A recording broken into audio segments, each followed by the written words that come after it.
Good evening, my fellow citizens.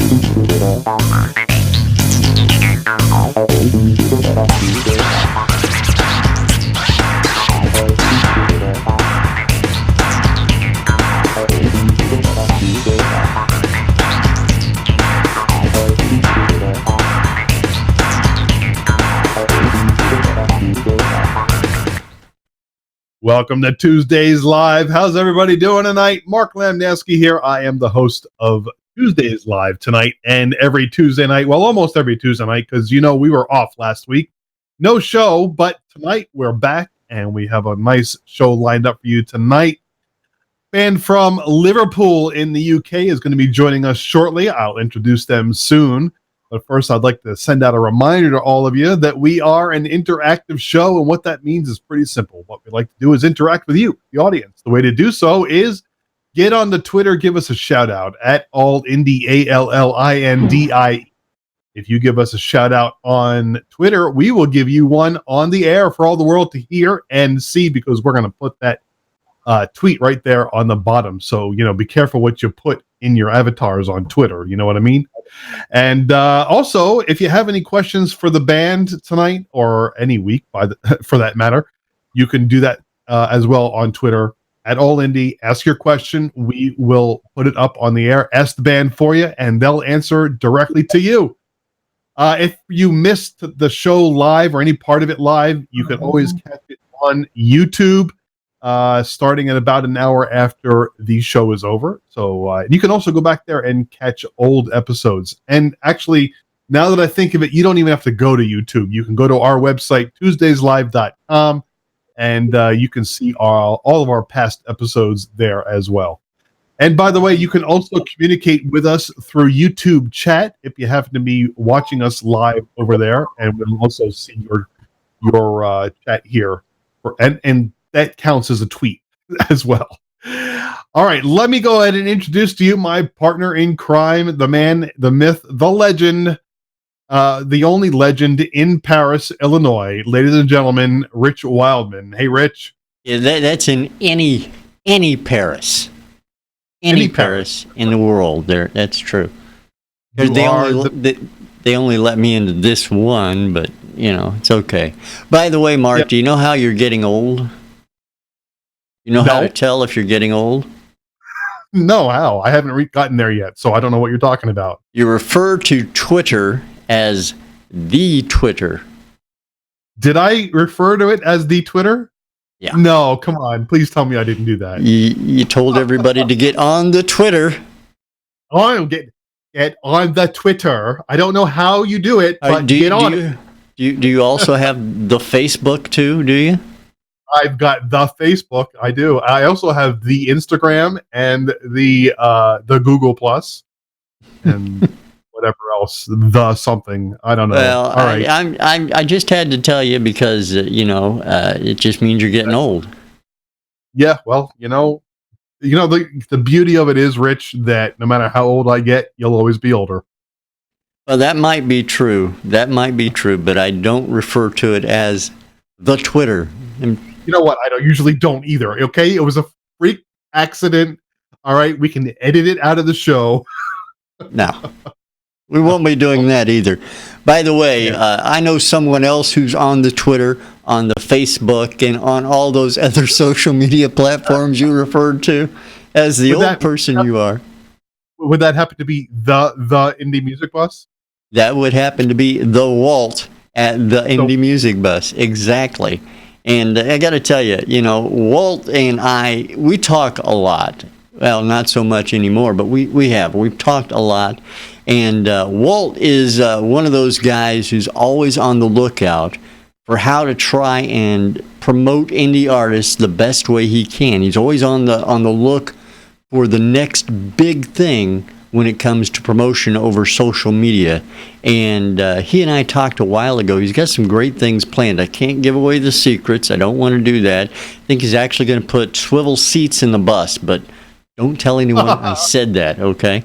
And to find out a little bit more about Walt and the Music Bus, go to theindymusicbus.com. Indymusicbus.com is where you want to go. Here's a little bit more about it.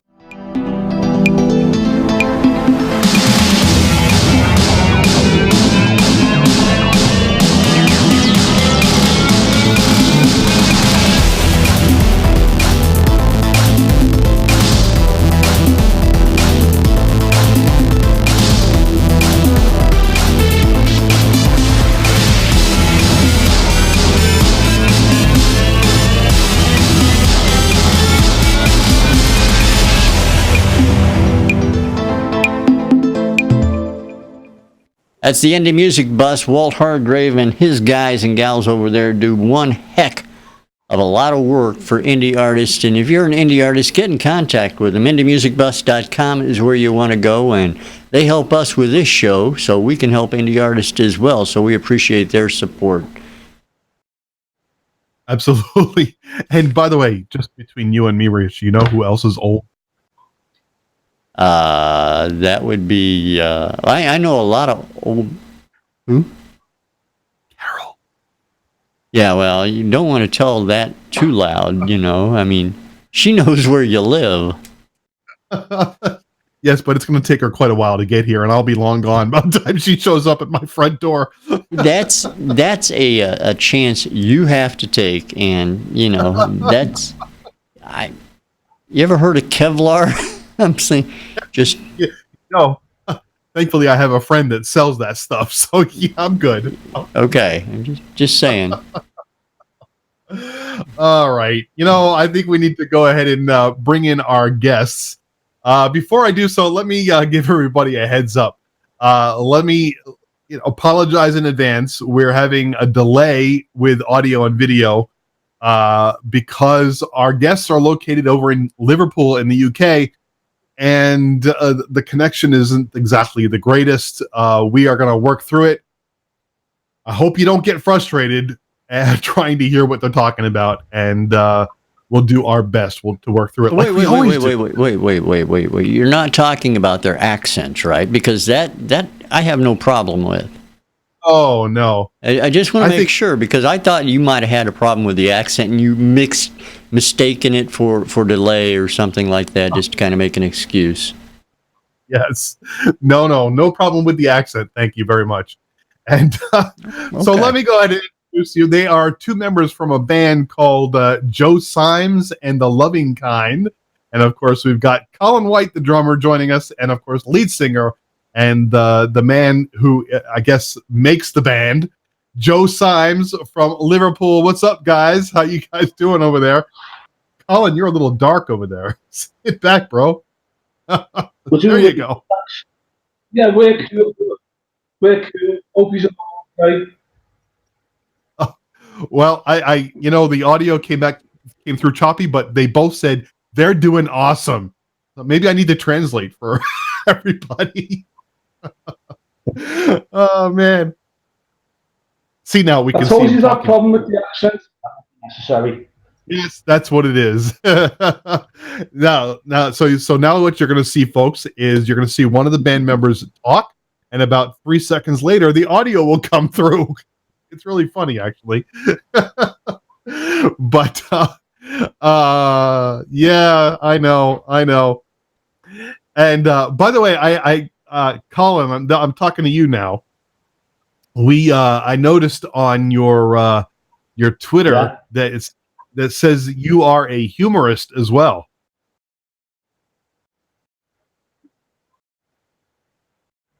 Hello. That was just a joke. Okay. that was just a joke. I just like to make funny observations because life is that absurd. If you can't laugh about it, then what the hell can you do? Yeah, absolutely. You're absolutely right. And but do you ever get up on stage, like when you're up with the band? Do you like do a little solo act there? Get up behind the drum set and start spouting your observations?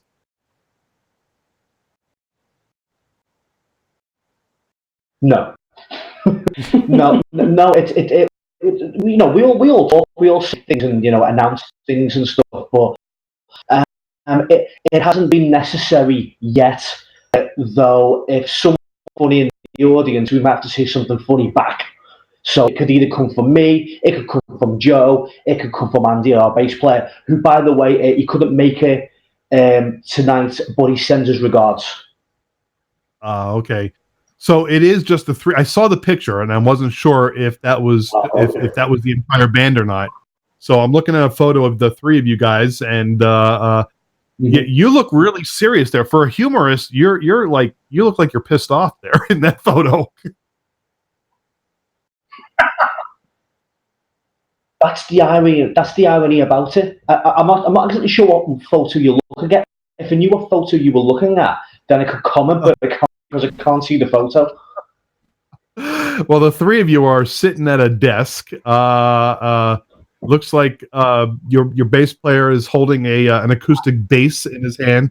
You've got a couple of bongos on your lap, and the only one that's really smiling is Joe.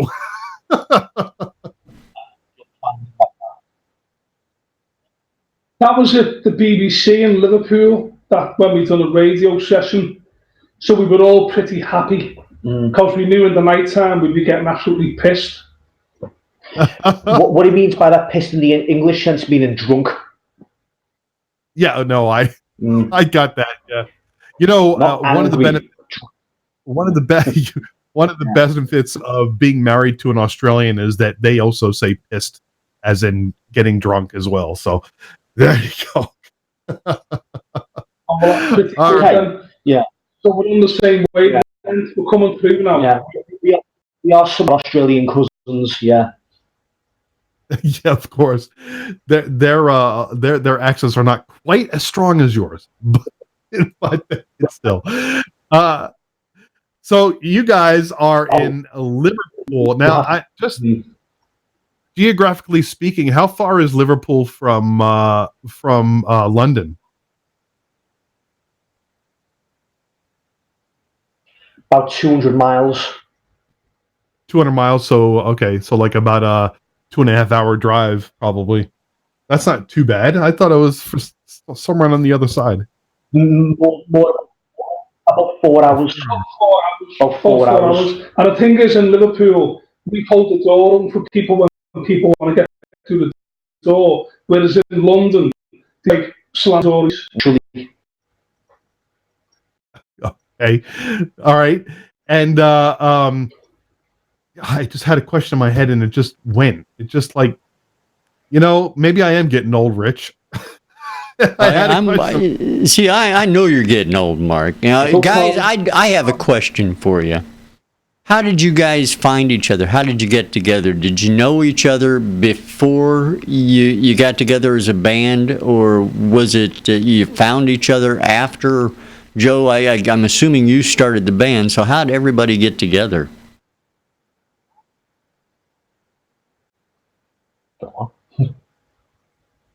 I've answered this question about 20 million times now. And I don't mind answering it again. I was doing acoustic gigs just around the pool, and Colin came on board. He left the band that he was in and playing bongos, and then we auditioned other band members. They were really, really awful, to be honest with you. They were absolutely crap. So, we sort of we found Andy in the end, our bass player. It's all been plain sailing ever since. It's really smooth. Basically, to be honest with you, the chemistry of the bands at this moment is absolutely perfect, because you hear these horror stories about bands who, members can't agree on anything and nothing gets on. They hate each other and they just can't work together. But with us, it just works.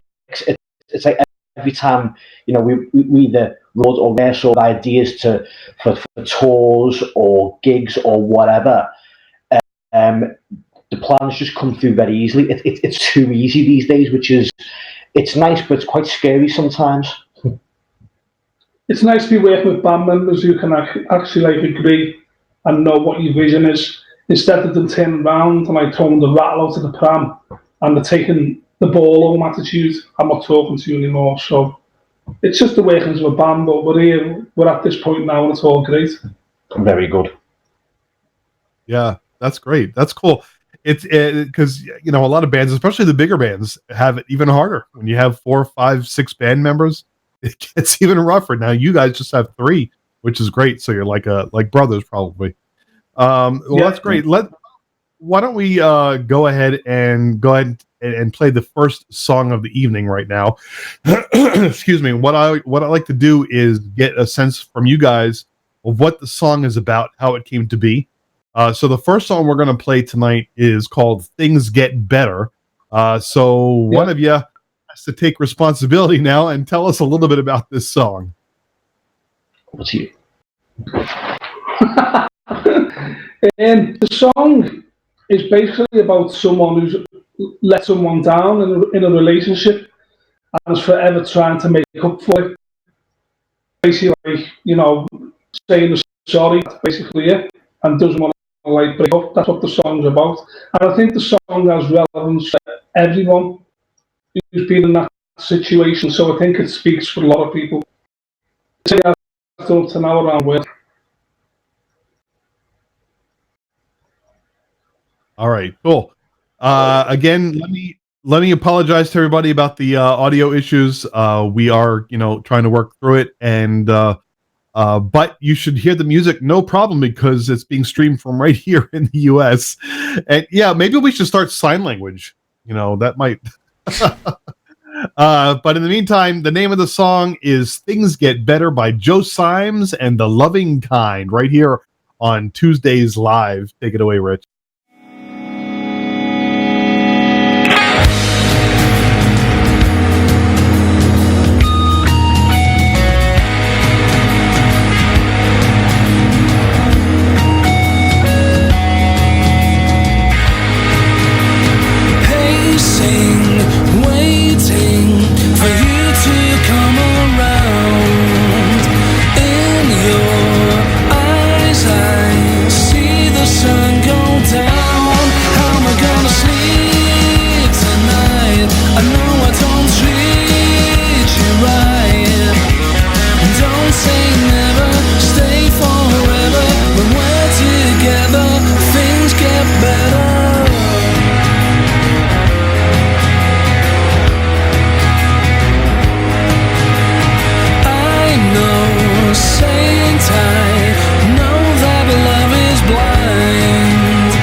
Things Get Better by Joe Symes and the Loving Kind right here on Tuesdays Live. Nice tune and rocking. And you know what though? We talked off the air, and Rich mentioned that he can show that photo to you that we were talking about. I know you guys know what photo it was, but maybe the audience might want to take a look. Can you show that photo, Rich, or are you able to show that? There you go. That's the photo. Now look at how serious Colin looks, and look at how many drinks Joe had. And I wasn't even started then yet. And I'm sorry. What was the bass player's name again? Andy. I'm sorry. Andy. Oh, Andy. I don't know why I had for some reason couldn't remember that. He just kind of looks like, I don't know, somewhere in between in that photo. Anyway, just to clarify, we hadn't had a drink then. We were like the afternoon after the session. Later on, the drinking came later on. Yeah, we don't drink. It's ridiculous. It's a lie. It's all a lie. No. That's why we were all happy, because we knew we were getting drunk later on. I'm sure you guys got some fine local beers over there. Anyway, let me. My favorite beer is Coors. Believe it or not. No kidding, really. Wow, I'm sure you guys have much better beer than Coors. Come on now. Jeez. Nah, I like Coors. It does He likes Coors. Coors does make them. I'm cool with Coors. Mm. All right. Hey, to each his own. and speaking of to each his own, I'm gonna let Rich take it over for a bit. I know he's got some questions for you, and he's itching to get on the anyway. So there you go. Take it over, Rich. You always assume that I want to be on air, but you know, it's just one of those things. Now, I do have some questions, guys, and you know, the biggest question, I guess, that a lot of bands probably get asked, besides how they met, how they formed the band, is probably, when did you start playing your instrument? Whether it's vocals, whether it's guitar or drums, whatever the case might be. When did you start playing, and what inspired you to do that? Ooh. Well, this is the funny thing about the band. We don't all play just one instrument. I can play drums, piano, bass, guitar, harmonica. I can arrange string sections and stuff as well, you know. And basically, it's the same. What I mean, my first instrument, I was a drummer playing drums, and what inspired me to get into music was the Beatles.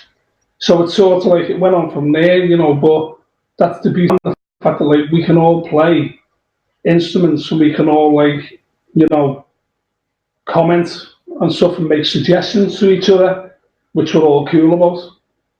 And then, like, you know, songwriting and stuff naturally comes into it. I started playing drums when I was about 14. I wanted to start playing when I was about 11, but it took until I was 14 to finally get a drum kit. And it was actually my brother had a lot of videos by the Doors, and I used to watch one particular one, and I'd always look at John Densmore, the drummer, and go, oh, that's a good, I like that, I want to do that. And it just cemented in my head, and I kit, and I haven't looked back since. I also do backing vocals. I started backing vocals kind of by accident a few years ago, and it worked. So there, but yeah, I started playing drums when I was 14 properly because of the Doors, because of John Densmore. Well, that's very cool. That's you know, it's always interesting to me to find out you know, who or what inspired someone to play whatever instrument it is that they do play, and I love hearing stories like that. Now, how long has the group been together? And the question I always ask, because you know, a lot of indie bands out there don't have a lot of money to go to a big studio and put their albums together or things like that. Do you guys go to a studio? Do you have a studio that you like to go to, or do you do most of your work at in your home studios? How does that work? Well, yeah, obviously money is an issue, like bands and stuff and all that. But we've been fortunate to meet the right people at the right time and stuff. So, I mean, we recorded our first album, which went all over the world. A lot of Hollywood celebrities have bought the album. A lot of famous people and all that. We've also been on lots in the States stuff. We were on a show with the top journalist from the Washington Post one time. Walter, I think it was. I can't remember. We were on that. We've just finished our second album at Peter Gabriel's Solid State Studios in Oxford, in Britain, and we've, to be honest with you, we got that studio time for nothing because we knew a friend who was an engineer who started working there. You know, we've been pretty fortunate that like things have happened the way they have for the band. You know what I mean? But it's only been last year doing a tour that we've really found our feet and like really centered as a band, as personalities, as a band on stage, and also presentation, everything we do and all that. Last year was basically the big step for us to do like a tour or something, like a big tour that we did, you know what I mean? But beforehand, we had, when I was in the band, we were really committed and they were dragging us back and all that, and it was, you know, we passed against them and it was for the best thing that ever happened. So basically for me, the band has really only been going since 2016, to be honest with you. Okay. So the thing about bands is usually bands have a lot of clashes between members. I remember when I was in a band back in the 1980s, you know, the band worked well, but then after a while, the personality clashes just kind of blew it apart. Has that ever been an issue, or hopefully you don't see it as a problem for the band as it sits currently? We all work well together. Me, Joe, and Andy work absolutely perfectly well together. Like I said before, there are times when we'll plan something or do something or try an idea of whatever form, and it'll just work. And you know, if someone suggests an idea of any shape, of any idea whatsoever, and it doesn't work or someone disagrees with it, we'll just go, okay, well, we'll try something else. There won't be, none of us will be sitting there, you know, getting pissed off about it, or you know, kind of like taking it to like a personal offence or anything. You know, if someone has an idea about how to do the tour, and we go, well, actually, maybe we should do it this way, then we'll go, okay. Or if we're working on a song and one of us wants to try an idea on the song, like for me, like a drum part, or even Jill might try guitar part and it doesn't work, and we say that doesn't work, then we'll go, okay, we'll try something else, and no one will get offended or hurt or anything like that. So, you know, we always, you know, come out of the rehearsal room or the studio or a gig or a radio session or whatever, all very satisfied and happy. That's good. No animosity. Go ahead, Joe. I'm sorry. There's no animosity in the band. It's like we have a laugh as well. You know, we get on, we laugh and joke, and like you'd have to see us live. What we're like live, you know. It's you know what I mean. It's like everything details, everything for the band. The artwork, like everything about the band, the new album that's coming out and all that, all the artwork, the songs, everything has to be 100, 200% for us. The live performances have got to be 200%. It's got to, you know, it makes so well. It does. A lot of bands don't seem to get that, to be honest with you. And also the fact is, like, we pride ourselves the fact that, like, we're not a one-dimensional band. Because if you hear our first album, it's like a resume of what we can do. It's actually like, you know, even the front cover of the album is like a homage to what's gone before. And one of the tracks you're going to play tonight, Fine Line, that's from our first album. And you hear the difference in that track to the latest newest tracks that the next one you're going to play, if you get what I mean.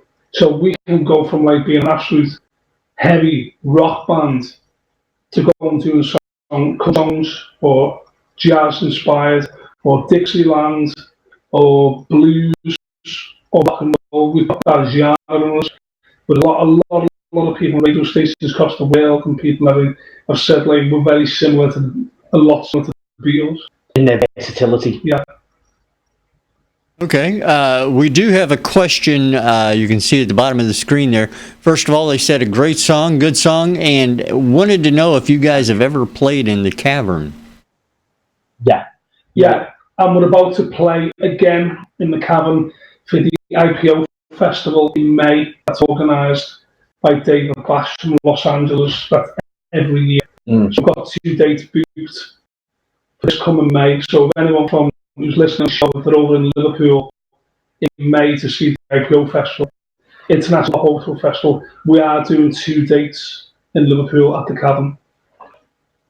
Excellent. Well, I'm glad to hear that. Have you guys ever played over in the States? Have you ever gotten over across the big pond, as they say?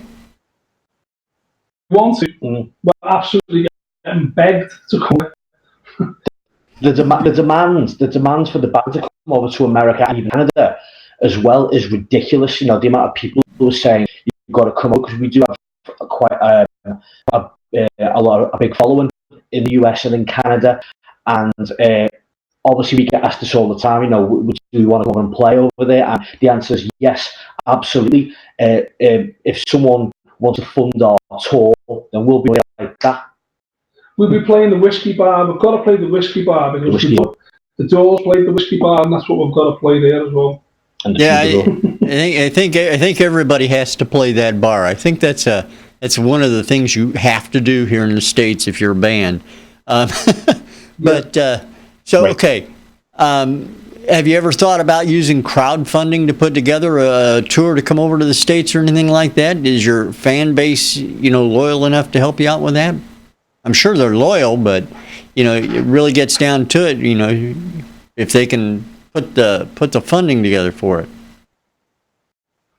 I think what it is, it's because everything we've done to now, we've done it all off our own bat because we're self-managed. We've got no management. So everything that we're doing, because we're doing interviews around the world, interviews, radio sessions, magazine interviews with top journalists around the world and stuff and all that. I think it's just a question putting it out there. And at the moment we've basically been concentrating on getting the next album done, and that took up a lot of time and stuff. But also not forgetting that there's the promotion side of it to do. There's the gigs as well. There's setting up the tour to do, the traveling to the studio, getting studio time, all the artwork, songwriting. That takes up a lot of time. So basically, we're looking at getting the second album, which is out soon, and then we're going to be looking into them possibilities of sticking all that together and saying, listen, we want to get over, because we want nothing more than to get over to the US, because we're getting begged, and people say you've got to come to America, you've got to come to Canada, California, New York, Kansas, to name a few. Even we've got to get you over to Canada. It's just so much, you know what I mean, that we want to get over there, because we love America as well, because we're influenced by a lot of artists from America, a lot of films, a lot of writers as well.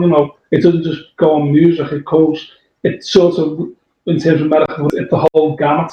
The whole artistic spectrum. Yeah. Yeah, I can well imagine how difficult it is, doing everything yourself. As you said, and I certainly hope you have the opportunity to come to the States, because I think it'd be a great thing. I know that the guys over at the Indie Music Bus, we talked about them earlier, they sponsored the show. They can definitely hook you up and help you out, at least on social media, so. Yeah, they play a lot of our tracks. They played an acoustic EP that we released last year, and playing it all the time. I'm playing it on the Indie Music Bus, so big shout out for that. Excellent. Well, I'm glad to hear that. I know Mark's itching. You can see it in his face. He's itching to play another song. Yeah. You can just Mark up for it, mate. Yes. Well, we got to play the next. Got to play these songs loud. Very, very loud. You have to play. You can't be playing quiet. That's right. This is not background music. This is very, very foreground music. All right. This is the type of music that like comes up to you in a nightclub and punches you in the face. That's my kind of music these days. So the next song we're going to play. Yeah, man. The next song we're going to play is Gonna Find Out Someday. And so tell us a little bit about this one, what it's about. It's basically about learning from mistakes and stuff and like trying to find out where you are in the world. That's basically it. You know, that is basically it. It's so simple that, it's a great rock song. And Colin seems to think it's very Tom Petty and the Heartbreakers. Oh, it is. It is. So we thought we'd get that one in as well. Because the only guitars I use is Rickenbackers. But I've got a lot of guitars, but my main guitars are Rickenbackers. Nice. All right. Well, the audience can tell us what they think. And let me remind all of you out there in the audience, you can tell us what you think, and you can tweet us at AllIndie, ALLINDIE. Wait, INDIE on the Twitter. Get in touch with us there, and we'll ask your questions here. We'll give you a shout out. Don't forget it. In the meantime, let's have a listen to an in-your-face tune. It's called Gonna Find Out Someday by Symes and the Loving Kind, right here on Tuesdays Live. Kick it, Rich.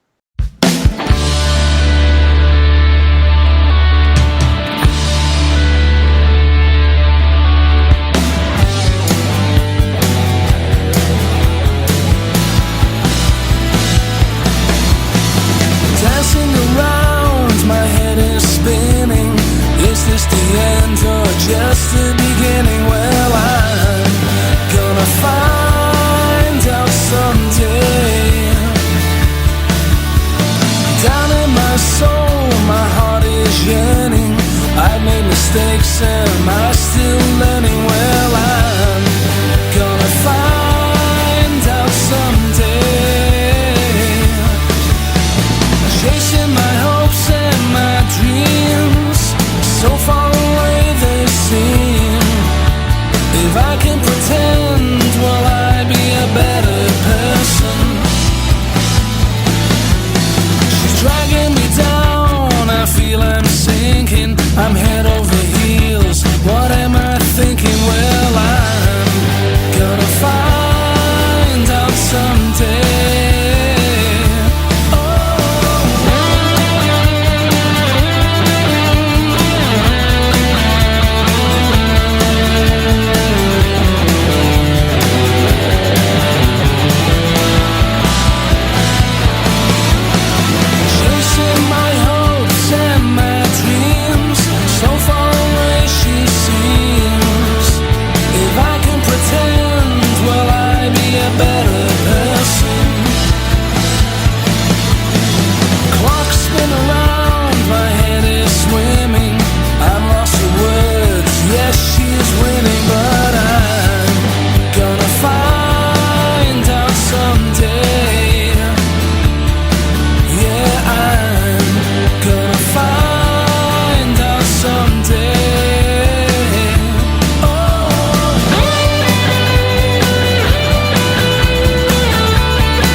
Gonna Find Out Someday by Joe Symes and the Loving Kind, right here on Tuesdays Live.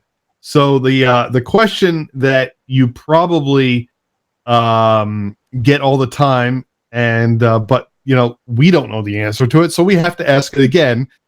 Is all right. We understand where Joe Symes comes from, but the Loving Kind. Explain that. Well, obviously obviously the Joe Symes bit comes from Joe's birth certificate, obviously. Obviously, yeah. I was going to say, like, you know, he could have come up with my name, you know what I mean? So we got that from his birth certificates, but obviously when me and Joe started working together, obviously Joe was just doing acoustic gigs on his own. So I came on board like to kind of accompany him.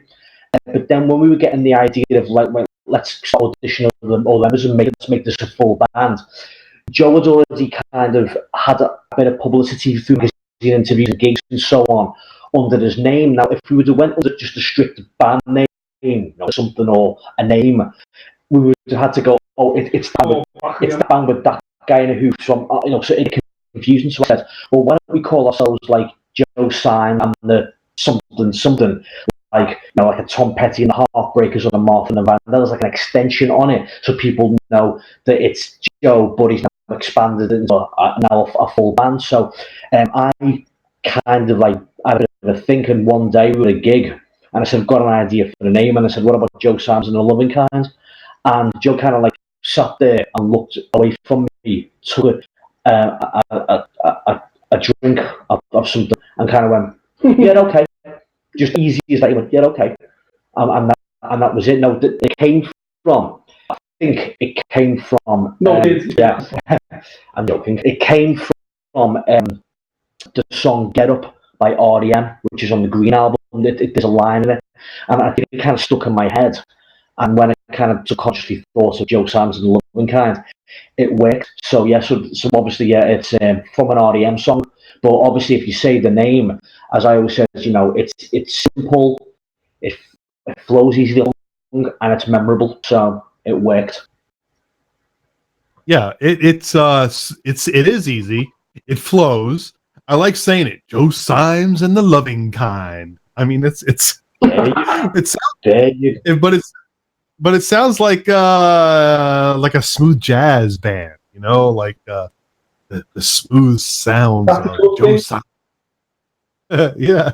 Some people think about jazz bands, good thing. Shows you we're not predictable. You can never be predictable. We're unpredictable. Don't judge a book by its name. Okay. And that's pretty cool. So Joe, did you have how long were you going solo before you decided to become the Joe Symes and Loving Kind? A few months. It wasn't long, really. It was about 6-7 months, to be honest with you. Not long. It wasn't long, you know. But you had already established. When Colin, when Colin was just playing bongos, just live. So when he brought the bongos, because it was great to play along to a rhythm set. So it was basically an absolute blessing to get to play along. You know, it sort of enhanced it, and like, you know. But over those 6 or 7 months, even though it was only a very, very short time, Joe had already done a hell of a lot of gigs and a hell of a lot of magazine interviews and radio sessions. So much happened in such a short time. And even when the band became a full band, so, you know, already so much has happened in such a short amount of time. So, you know, we are always constantly busy. So even in the space of like a month, many like about say 1.4 gigs or 5 gigs might happen in a month, and maybe a few radio sessions. So we're always constantly. So there's never a time when we're not doing anything. We're always busy, and you know, even though the band's only been going for a short time, it feels like we've been going for about 15 years because so much has happened. Actually, you know, only about not even a third of that. If we've got no gigs for like 2 years, so still as a band on social media promoting the band, it's practically 24/7. I mean, it's ongoing. It's like, what's going off, then that's going off, and that's going off, and it's like, you know what I mean. And we've got the band website, we've got the Facebook page, we've got a USA Facebook page set up for us by It Matters Radio over your side. We've got a Reverb Nation, we've got a Gigmit, a Fit for Talent page. So there's like 6 websites, a Twitter. There's 7 websites for the band. That's on top of doing what we're doing, playing gigs, writing, recording, touring, and all this is all done by us. We haven't got other people working for us. This is done solely by us as a band. I think the correct word is, and I hate this word as well, the correct word is proactive. We're a very, very, very proactive band, and we're constantly doing things. And, you know, by the end of the week, we're kind of sitting there going, we're tired. We deserve that beer. Or 20. Or 20. Well, but you don't drink. I don't know what you guys are talking about. No. Oh, no. You guys got to be careful. You know, you keep this up and you guys are going to burn yourself out. I sure hope you can find yourself like a publicist or something to help you guys. Oh, no. I hate to see. We make sure we get our rest when needed. I'm already burnt out. I'm just getting ignited all the time when I'm burnt out. I assume you guys all are married, have families? No. No. Not at all. No. I've got a girlfriend. Andy's another. Andy's actually married. Andy's married, yeah, but you know, we're married to the band as well. Our wife is the band. Can I see your rings? Not in there, man. The last ring I had was through my nose. All right. Let's go ahead and play the final song of the evening. We are at 7:47 right now, so we're getting closer to the end of our show, so we got to get this tune in. It's called Fine Line. So tell us a little bit about this one, how it came to be. Right, this song, you got to see the video to this song. The video's on YouTube, and it stars Buster Keaton. And Buster Keaton has about 500 women wanting to marry him, and he only put up an ad in the paper to say he wanted the bride. But you see the video, like, you know, but the video was added after the song was written. So the song is actually about someone who's in a relationship but still thinks he's like, you know, Jack the lad. You know, he's got having a care in the world and doesn't have no responsibilities, when it's quite the opposite, because this person, but in his head, he hasn't, and he's getting told that, like, you know, you basically, like, you know, you're on your last legs with this one, all that. But this is a song, it's totally different from what you just heard. It shows you that, you know, our diverse band, we can do this, you know what I mean? We're not just one-dimensional band, you know. But video is something that's funny as well. So enjoy, folks. Excellent. All right, cool. Let's let the audience take a listen. The name of the song is Fine Line by Joe Symes and the Loving Kind, right here on Tuesdays Live. Take it away, Rick.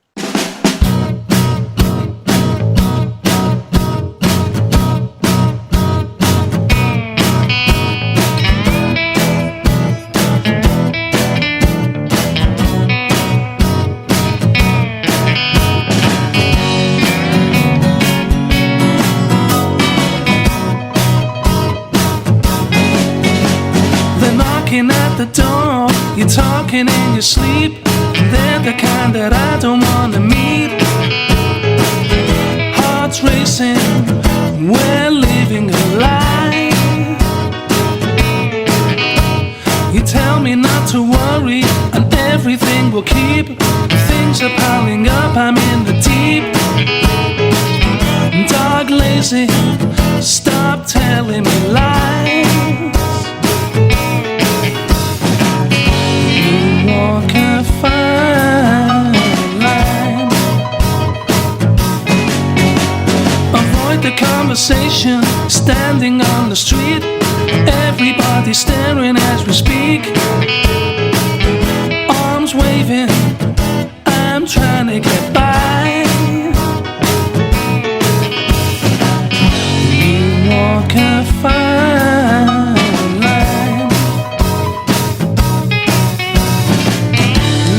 Face it, you're dragging me down. I can't face it. How come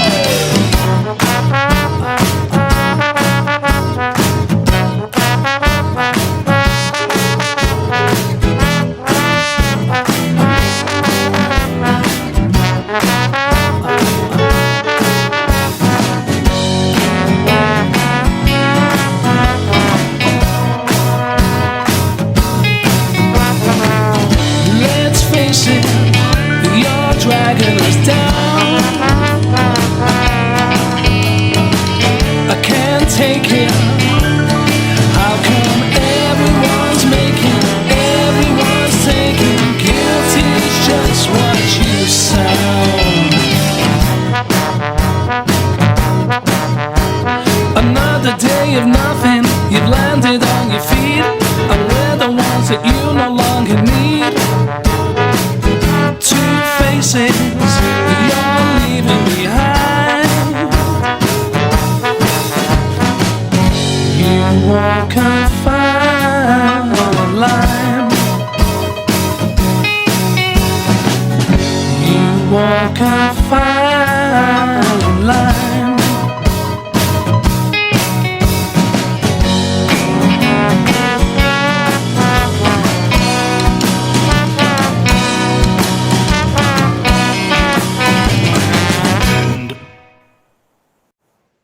Fine Line by Joe Symes and the Loving Kind. Let me tell you, while you guys were chatting and in the background there during the song, I was actually watching the video, and I got to tell you, first of all, I love Buster Keaton. I've always been a fan of Buster Keaton, and so watching this video is like, wow, that is just so freaking cool. But I got to know, did you have any issues with getting permission to use the video, his images and his movies in your video? I think it's all public domain. Oh, is it? Oh, it better be. It better be, otherwise we're in for a big corkings. No, it's put from one public domain. Yeah, listen, folks, if you haven't taken a look at it, go to YouTube and look for Joe Symes and Loving Kind, Fine Line, and watch this video. It's for me, it's mesmerizing because I've always loved that style of film from the old, the old black and white comedic style. And Buster Keaton was always like, wow, I wish I could have done that. That's so cool. Congratulations on that video. That's really, really nice. Thanks, man. It fits well with the video of the song. I think it does. It does. And give a shout out. You mentioned him on the air, so give a shout out to your friend who did the trombone on the video in the song. That was Ed who played my part for me because I couldn't play it, so I said, "Yeah, you do it." Because it would have sounded lousy. It would have went. So he's done that. Thanks, Ed. We haven't seen but nice one. Great job on that. Congratulations. We are coming up on 7:55. Rich, before we start closing out the show, are there any other questions you want to throw in the hat here into the ring? Yeah, I have one more question, one final question I have to ask you guys. What's next for you? I know you've got an album you're working on. And do you have a timeline on when that's coming out, and what's next on the agenda for you guys? We've got our second album coming out soon, which people can buy. It'll be available from the band website, which is www.joesimesandthelovingkind.co.uk. You can purchase it from there. We're confirming dates now to play in the UK, but follow us on Twitter. We've got 2 Facebook pages, a USA page and a British page. Twitter. You can contact us on social media, and just spread the word like butter. Absolutely, absolutely. I think everybody should get to know Joe Symes and the Loving Kind. It's an awesome group. Like I said when we were listening to that song, that last song we heard just reminded me of 60s Oingo Boingo. It was really cool stuff to hear that kind of a throwback to that tune. I really enjoyed that. Yep. Well, if you heard our first album, it's so diverse. It's like a lot of people all over America said it reminds them of the White Album because of the diversity. It's even got an interlude on the album. It's got an interlude on it. Now that album was sold out now on CD. You are available. We've gone really heavy now. After this, we're planning a rock and roll EP after this next album. So there's a lot of things coming up and more. And we're looking forward to it, definitely. When you drop the new album or when you got anything going on, let us know so we can get you back on the show. Of course. Of course, we'd love to be back on the show. We Love to intend have him to. soon. We fully intend to. And Joe, bring your laptop next time. That way, you know.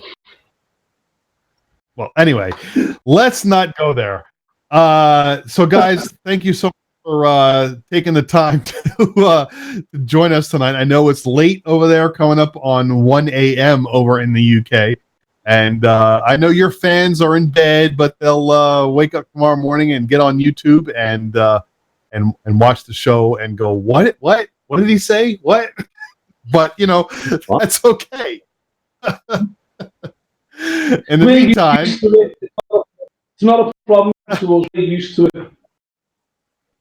Sometimes interviews in America, they can't understand us. I'm glad that you could understand us. Yeah, well, you know what? We learned to nod our heads. Oh, yeah, right, yeah. I do that. I do that to Mark all the time. He's from Florida. I'm from Illinois. It's a whole language barrier thing, you know.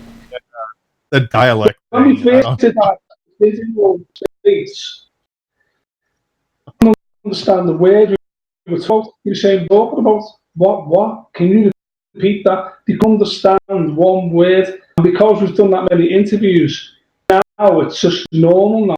Because I thought they probably thought we were going to go on and start talking like John Lennon or George Harrison. Now they're from other parts of Liverpool, very nasal, whereas we're from like the rough end. I know. That's right.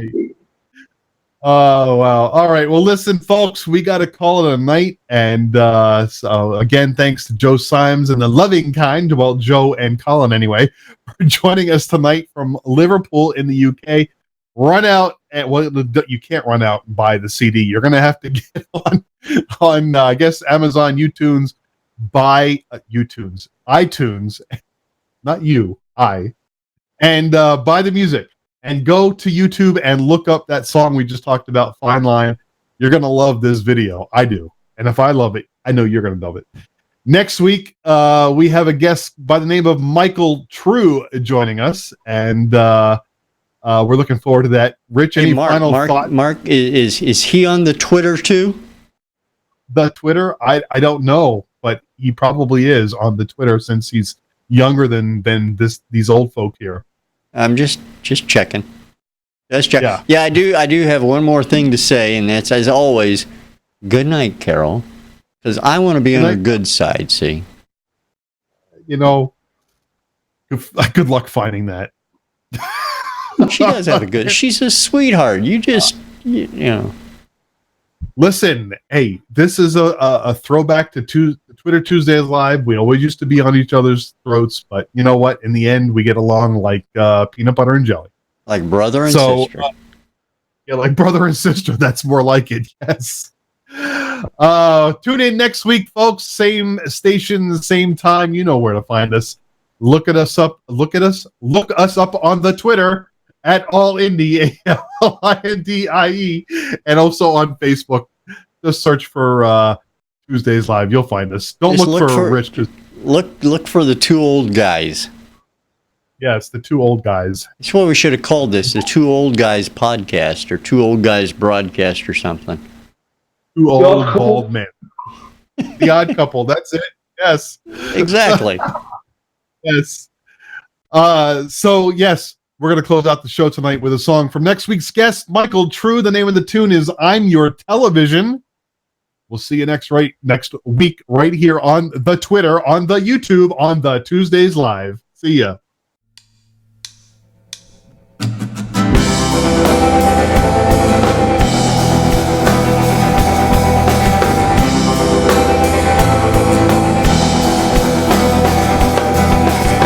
Sometimes you feel like we need you. Sometimes you feel like a mess and mad, but they will grow up and leave you.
Good evening, my fellow citizens.